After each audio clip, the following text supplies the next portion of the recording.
Sa polio ay impeksyon na likha ng virus.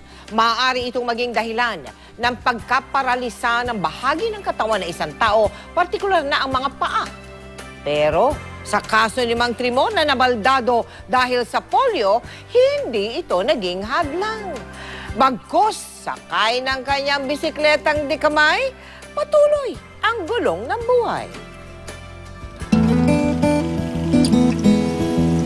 Matindi man ang sikat ng araw at peligroso man ang daan para kay Mang Trimor na nabaldado dahil sa polio, walang patid pa rin siyang pumapasok sa trabaho.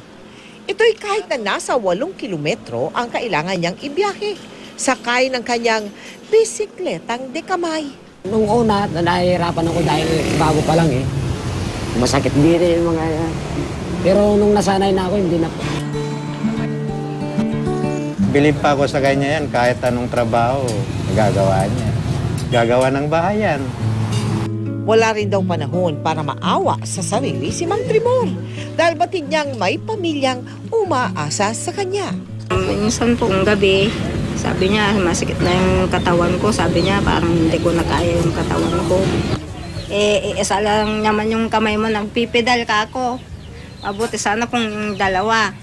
Ang pag-aalala ni Mrs. para sa kanilang haligi ng tahanan, nais nating maibsan sa pamamagitan ng handog nating Rough Rider wheelchair.